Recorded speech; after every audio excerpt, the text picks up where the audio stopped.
चिंता से चतुराई घटे, दुख से घटे शरीर, अहम से लक्ष्मी घटे, कह गए दास कबीर। आप कितने भी बुद्धिमान क्यों ना हो, यदि आप चिंता करने लगते हो तो वो बुद्धि आपकी गायब होने लग जाती है। एक चिंता जो हमें छोटी से छोटी लगती है, वो चिंता करते करते हम कब चिता पर पहुंच जाते हैं हमें पता ही नहीं चलता है, और वह चिंताएं कभी खत्म ही नहीं होती। आज की भाग दौड़ भरी जिंदगी में कौन इस चिंता से बचा हुआ है? क्योंकि विद्यार्थियों को परीक्षा की चिंता, बेरोजगार को नौकरी की चिंता, बिजनेसमैन को नुकसान की चिंता और उद्योगपति को हड़ताल की चिंता। जिसे देखो चिंता से ही ग्रस्त है। तो दोस्तों, आज मैं आपको एक ऐसी कहानी सुनाने जा रहा हूँ। इसे सुनने के बाद अगर आप भी किसी चिंता से ग्रस्त हैं तो यकीन मानिए, इस कहानी को सुनने के बाद आपके सारे तनाव एवं चिंताएं खत्म हो जाएगी। तो दोस्तों, कहानी बहुत ही गहरी है। इससे पहले कि आप इस कहानी में खो जाएं, हमारे चैनल को सब्सक्राइब कर लें। तो चलिए कहानी शुरू करते हैं। एक व्यक्ति जो कई वर्षों तक अपने गुरु के दर्शन करने जाता रहा, उपदेश सुनने जाता, सेवा करता, ध्यान का अभ्यास करता, लेकिन हमेशा उसके मन में एक कमी बनी रहती कि मेरे अंदर सुधार नहीं हो रहा है। मुझे कितने वर्ष गुरु के शरण में जाते हुए हो गए, प्रवचन सुनते हुए हो गए, लेकिन मेरे जीवन में उतना बदलाव नहीं आ रहा है जितना गुरु की मुझसे अपेक्षा थी। एक दिन उसने सोचा कि शायद गुरु ही इस प्रश्न का उत्तर दे पाएंगे, और वह गुरु से मिलने निकल पड़ा। वह गुरु के पास गया, गुरु को प्रणाम किया। गुरु ने उसे अपने पास बिठाया और उसकी समस्या पूछी। उस व्यक्ति ने कहा, जीवन तो बहुत ही तेजी से बीता चला जा रहा है। मुझे दीक्षा लिए हुए 20 वर्ष से ज़्यादा हो चुके हैं, और इन 20 वर्षों में मैंने अपनी तरफ से अथक प्रयास किया है, लेकिन इन प्रयासों से मैं संतुष्ट कभी नहीं हुआ। मेरे जीवन का एक बहुत बड़ा हिस्सा बीत चुका है। जीवन का एक भाग तो बीत चुका है और अब दूसरा चल रहा है। मेरी उम्र लगभग 50 की हो चुकी है। मेरे बाल भी सफ़ेद पड़ने लगे हैं। पिछले 20 वर्षों से मैंने अथक प्रयास किया, लेकिन मैं अपने आप को कहीं नहीं पाता। क्या मेरा जीवन यूं ही खाली खाली, कोरा कोरा ही बीत जाएगा? गुरु ने उससे कहा, तुम्हें सच्चाई समझने में अभी 2 वर्ष और लगेंगे। गुरु ने उसे बीजों से भरी एक पोटली देते हुए कहा, तुम यह बीज ले जाओ और इन्हें अपने खेतों में तब बोने के लिए डालना जब 3 दिनों तक अच्छी बारिश हो। वह व्यक्ति उन बीजों को लेकर वापस अपने घर आ गया और बारिश का इंतजार करने लगा। दिन हफ्तों में बदल गए और हफ्ते महीनों में, लेकिन बारिश नहीं हुई।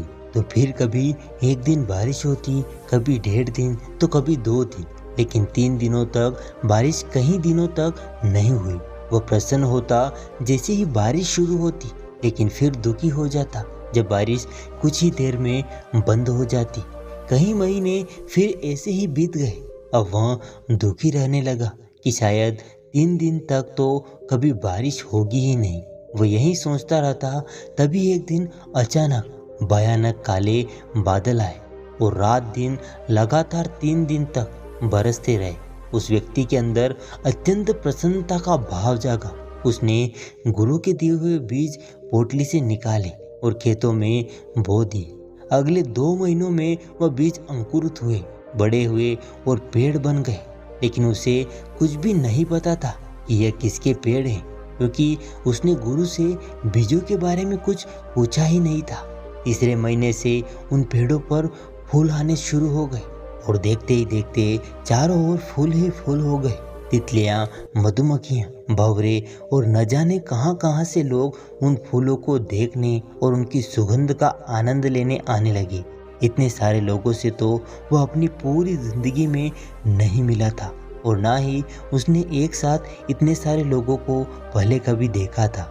वह बड़े ही आश्चर्य में था कि इतने सारे लोग कहां से रहे हैं। बिना बताए मुझे जानते भी नहीं हैं, पहचानते भी नहीं हैं, मेरा इनसे कोई संबंध भी नहीं है, तो ये लोग कहां से गए? वो बड़े ही आश्चर्य में था। लोगों ने उसकी तारीफें की और उसके फूलों की भी तारीफें की। कुछ लोगों ने उसे इनाम भी दिया और सभी ने उसके फूल खरीदे। उसके फूलों की खुशबू और उसकी प्रसिद्धि दूर दूर तक फैलने लगी। सारे शहर, गांव, प्रदेश और देश में फैलने लगी। ऐसे उगते हुए फूल, ऐसी खुशबू और इतने बड़े क्षेत्रफल में लगे फूलों की कभी किसी ने कल्पना ही नहीं की थी। कभी किसी ने सोचा भी ना था कि इतने खुशबूदार फूल भी हो सकते हैं। उनकी खुशबू कई किलोमीटर तक दूर दूर तक फैली रहती। तभी तो दूर से अगर कोई राहगीर भी गुजरता तो वह पलटकर एक बार जरूर देखने आता कि आखिरकार ये खुशबू आ कहाँ से रही है। वह व्यक्ति बहुत प्रसन्न था। उसने सोचा कि मैं ये सब जाकर गुरु को बताऊं, लेकिन फिर उसे याद आया कि गुरु ने कहा था कि तुम दोबारा 1 साल बाद आज ही के दिन आना, उससे पहले नहीं। इसीलिए वो बार बार अपनी उत्तेजना को रोकता और सहन जाता कि अभी समय नहीं हुआ है। इसीलिए वह रुका रहा, लेकिन वह बहुत ही खुश था। उसने उन फूलों को बेचकर बहुत सारा धन कमाया, एक आलीशान घर बनवाया और उसमें खूब खुशी से अपने यार दोस्तों के साथ रहता। बहुत खुश रहता, लोगों से मिलता और अब आसपास के लोगों से उसका बहुत ही मेल जोल भी हो गया था। वह अपने समाज का एक बहुत बड़ा मुखिया बन गया था। उसे खूब मान सम्मान मिलने लगा। लेकिन फिर धीरे धीरे गर्मी बढ़ने लगी। भीषण गर्मी पड़ी, फूल मुरझाए और कुछ समय पश्चात पूरा खेत सूख गया और धीरे धीरे लोगों ने भी आना कम कर दिया। अब कभी कभी कोई इक्का दुक्का लोग ही उससे मिलने आते। फिर समय आया गुरु से मिलने का। वो गुरु के पास गया, उन्हें नमन किया। तभी गुरु ने कहा, मुझे कुछ भी बताने की जरूरत नहीं है, मैं सब कुछ जानता हूँ। गुरु ने उसे एक और पोटली देते हुए कहा, अब जाओ और इन बीजों को तभी बोना जब फिर से 3 दिन तक लगातार बारिश हो। वो व्यक्ति उन बीजों को लेकर वापस आ गया और थोड़ा दुखी भी हुआ कि वह गुरु को कितना कुछ बताना चाहता था, लेकिन गुरु ने तो पहले ही कह दिया कि वह सब जानते हैं, उन्हें कुछ भी बताने की जरूरत नहीं। वह इस बात से बहुत ही निराश था कि वह अपने मन की बात बोल नहीं पाया, लेकिन वह इस बात से अनजान था कि गुरु दूर की दृष्टि रखते हैं, वह सब देखते हैं। वह घर आया और फिर से बारिश का इंतजार करने लगा और अब वह बहुत खुश भी था कि मुझे फिर से बीज मिल गए, फिर वही फूल उगेंगे, फिर चारों तरफ सुगंध फैलेगी, फिर दूर दूर तक मेरी ख्याति फैलेगी। लोग मुझे इनाम देंगे, मेरी प्रशंसा करेंगे, मेरे फूलों की खूब बिक्री होगी, मुझे मान सम्मान मिलेगा। इन सब बातों के बारे में सोचकर वह अंदर से गदगद हो जाता। बार बार इन बातों को सोचता, बीजों की पोटली को देखता और प्रसन्न होता। यह कई दिनों तक चला और वो बारिश का इंतजार करता रहा, लेकिन बारिश नहीं हुई। जब हुई तो भी 1 दिन, 2 दिन, लेकिन 3 दिनों तक लगातार बारिश नहीं हुई। कई महीने बीत गए। अब वह थोड़ा उदास रहने लगा कि क्या इस बार 3 दिन तक लगातार बारिश होगी भी या नहीं। कहीं गुरु ने इस तरीके से मुझे कुछ समझाने का प्रयास तो नहीं किया है जो मैं समझ नहीं पा रहा हूँ, क्योंकि अब तो बारिश हो ही नहीं रही है। और अब वह अपने मन ही मन तुलना भी करने लगा था कि पिछली बार तो इतने दिनों में बारिश हो गई थी, लेकिन इस बार तो उससे भी ज्यादा दिन बीत गए हैं और बारिश का अब तक कोई अता पता नहीं है। फिर एक दिन अचानक काले बादल आए और फिर 3 दिन और 3 रात तक मूसलाधार बारिश हुई। इस बार इतनी बारिश हो गई थी कि उसके खेत की ऊपर की मिट्टी ही बह गई। वह यह सोचकर परेशान हो गया कि इस बार ज्यादा समय हो जाएगा खेत को तैयार करने में, क्योंकि मिट्टी की ऊपरी परत बह गई है। और फिर जैसे तैसे करके बारिश रुकी तो उसने बड़ी ही मेहनत से खेत को तैयार किया और वह बीज उसमें बो दिए। लेकिन इस बार भी उसने गुरु से नहीं पूछा था कि यह बीज किसके हैं। उसने खुद ही कल्पना कर ली थी कि यह उन्हीं फूलों के बीज होंगे।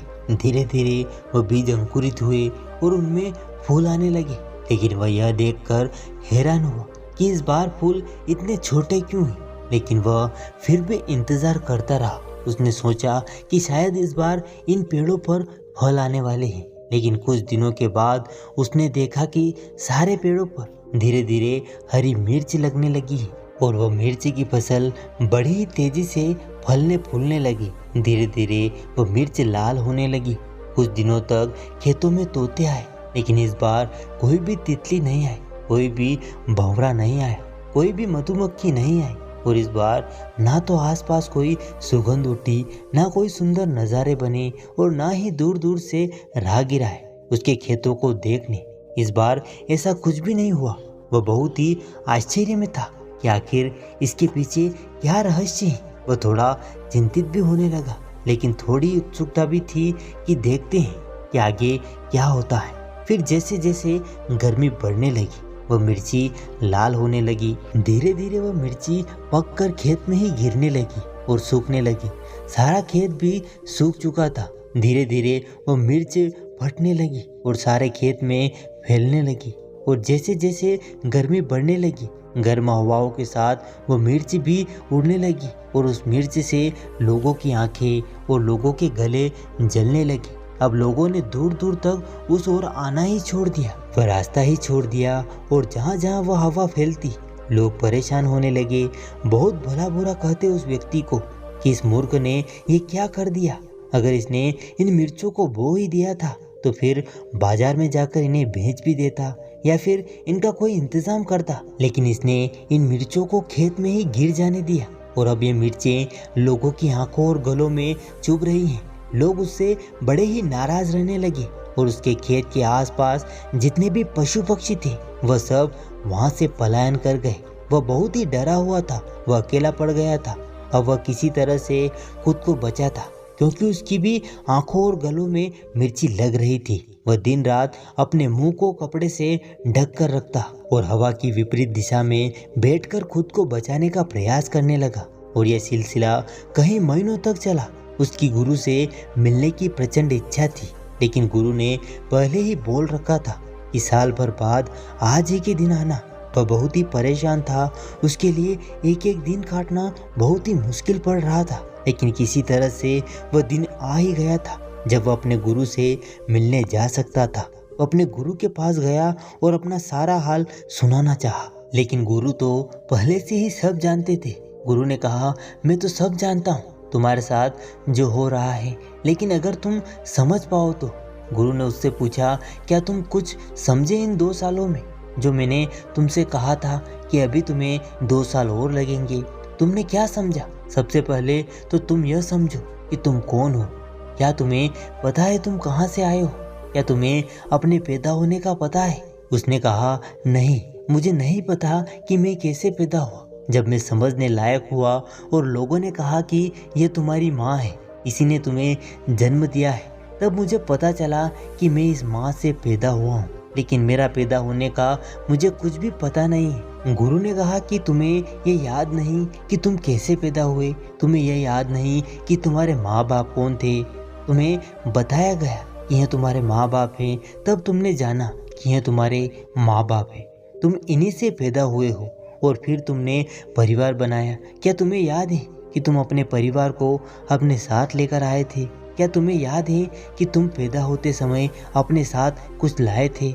वह बोला, नहीं, मुझे याद नहीं कि मैं अपने साथ कुछ लाया था। तब गुरु ने कहा कि क्या तुम्हें याद है कि तुम आज जो समझ रहे हो कि तुम्हें इतना ज्ञान है, तुमने इतना अध्ययन किया, तुम विद्यालय गए, तुमने इतने सारे दोस्त बनाए, तुम्हारे बाल बच्चे हैं, तुम्हारी बीवी है, क्या इसमें से कुछ भी ऐसा है जो पैदा होते वक्त तुम्हारे साथ था? या जब तुम्हारे माँ बाप ने तुम्हें बताया कि तुम हमारे बच्चे हो, तब भी क्या तुम इनमें से किसी के साथ थे? उसने जवाब दिया, नहीं, तब तो मैं एकदम अकेला था। गुरु ने पूछा, क्या तुम्हारे पास कोई पैसे थे, कोई धन दौलत थी? क्या कोई ऐसा इंतजाम था जिसके सहारे तुम अपना सारा जीवन निर्वाह कर सको? तब उसने कहा कि नहीं, मुझको तो जो मेरी माँ देती थी मैं वही खा लेता था।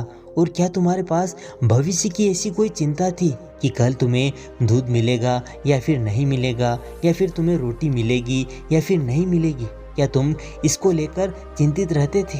तब उसने कहा, नहीं, मैं चिंतित नहीं रहता था। मुझे तो जो मैं मांगता था मेरी माँ दे देती थी, और अगर उसके पास नहीं होता था तो इंतजाम करती थी या फिर पिता से कहती थी कि बेटा ये मांग रहा है, लेकर आओ। लेकिन मैंने तो अपनी तरफ से कुछ नहीं किया। मुझे याद नहीं कि मैंने कभी यह भी सोचा हो कि मुझे दूध कहाँ से मिलेगा, वो मुझे मिलता ही रहा। तब गुरु ने कहा कि जब तुम्हें यह सब तब मिलता रहा जब तुम्हें कुछ भी नहीं पता था, जब तुम्हें यह भी पता नहीं था कि कल तुम्हें यह मिलेगा या फिर नहीं मिलेगा, तब भी तुम्हें यह मिलता रहा। जब तुम्हें यह भी पता नहीं था कि तुम कौन हो, कहाँ से आए हो और क्यों आए हो, तब भी तुम्हारी सारी परवरिश, सारी पूर्ति होती रही है।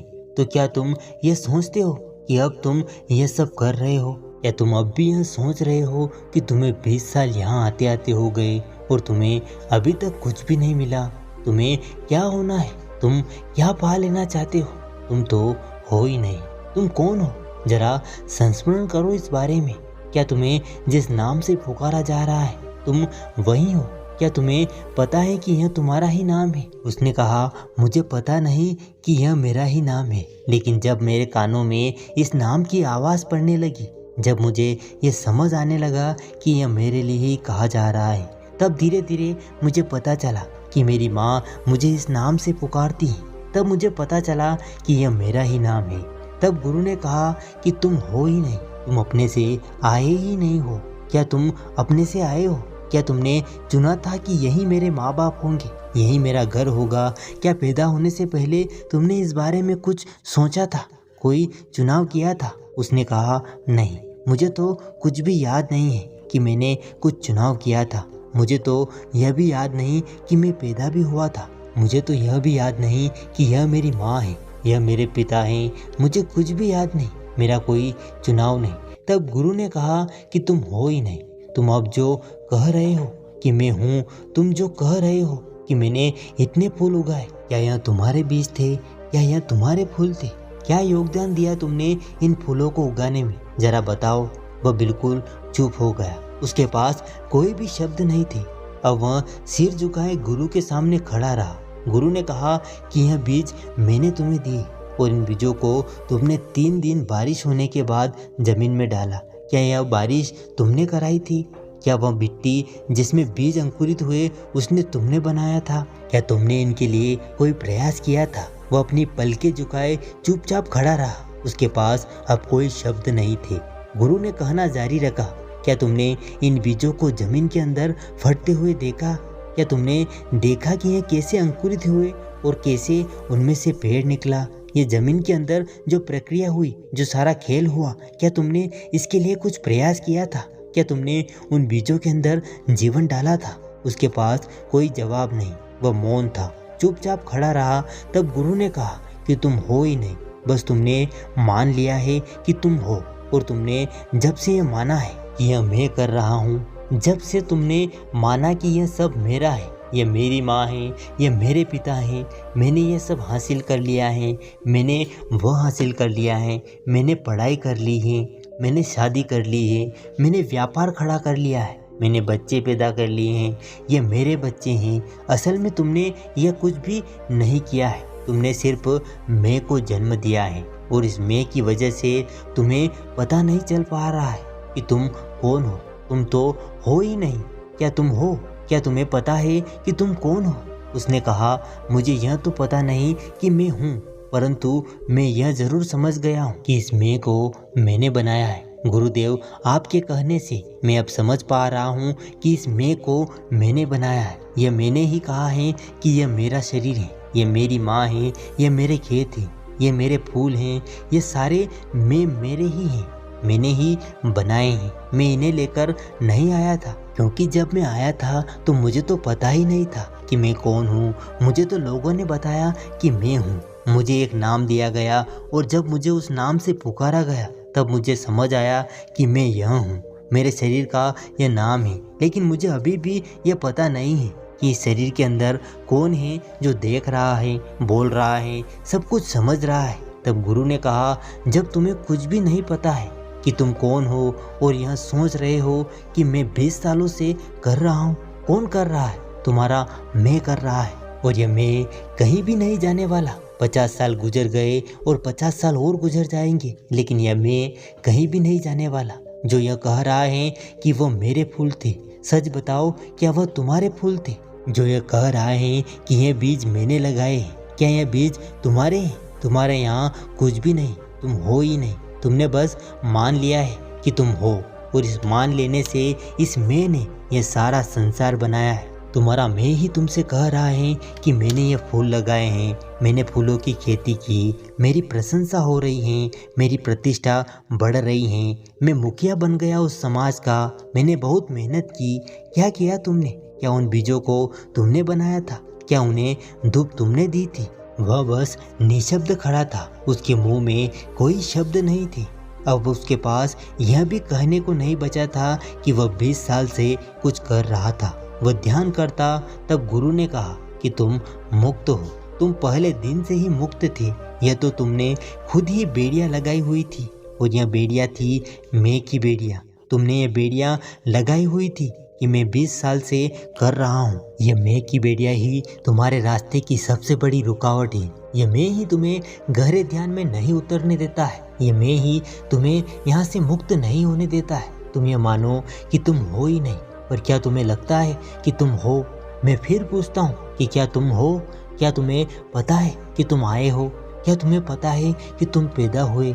नहीं, मुझे कुछ भी याद नहीं। तो फिर तुम हो ही नहीं, तुम बस मान कर बैठे हो। जो कुछ भी तुम्हें दिख रहा है वह मैं ही, और इस मैं की वजह से ही तुमने ये संसार बनाया है। और अभी भी तुम कह रहे हो कि मैं 20 साल से कर रहा हूँ। यह तुम्हारा मैं ही तो कह रहा है, तो फिर यह मैं जाएगा कहाँ? यह तो यहीं रह जाएगा। तुम्हारे कोई बीज नहीं, तुम्हारे कोई फूल नहीं, और ना ही तुम्हारा कोई प्रयास है बारिश कराने में, ना ही तुमने उन पौधों को हवा दी। क्या तुम्हारा कोई प्रयास है उन फूलों में खुशबू लाने में? क्या तुमने उन मधुमक्खियों को, भंवरों को, तितलियों को कोई संदेश भेजा था? क्या फूलों के अंदर रस तुमने पैदा किए थे?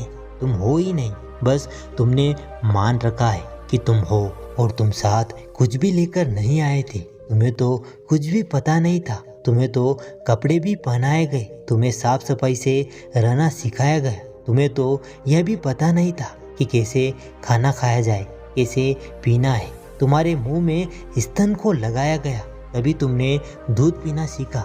क्या प्रयास किया तुमने अपनी रोटी, अपने दूध के लिए? उस समय वह तुम्हें मिलता ही रहा, और आज तुम सोचते हो कि मैं इंतज़ाम कर रहा हूँ, मैं कमा रहा हूँ। आज तुम सोचते हो कि यह मेरे बच्चे हैं, जब मैं खिलाऊंगा तभी ये बच्चे खाएंगे। तुम हो ही नहीं, बस तुम मान कर बैठे हो। और जो यह सोचता है कि मैं हूँ, मेरे बच्चे हैं, मैं कमा रहा हूँ, मैं कर रहा हूँ, यही मैं तुम्हारे दुखों का कारण है। यही तुम्हारी बंदिश है, यही तुम्हारा बंधन है, यही तुम्हारी बेड़ियां है। तुम मुक्त ही हो। तुमने शरण ले ली है बुद्ध की, तो अब मुक्त हो जाओ। तुम मुक्त ही हो, और तुम्हें सब कुछ मिलता ही रहेगा। यह कहते हुए गुरु मौन हो गए। कहा जाता है कि वह शिष्य इसके बाद वहीं बैठकर ध्यान में तल्लीन हो गया। उसके बाद वह उठा ही नहीं, वह मुक्त हो गया। वह इस भौतिक संसार से छूट गया, उसे परम निर्माण प्राप्त हो गया। तो दोस्तों, उम्मीद करते हैं आपको आज की इस वीडियो में दी गई जानकारी पसंद आई होगी। अगर वीडियो पसंद आए हो तो वीडियो को लाइक करें, और चैनल पे पहली बार आए हो तो चैनल को सब्सक्राइब करना ना भूलें। मिलते हैं अगले वीडियो में, तब तक अपना और अपने परिवार का ख्याल रखिएगा। धन्यवाद।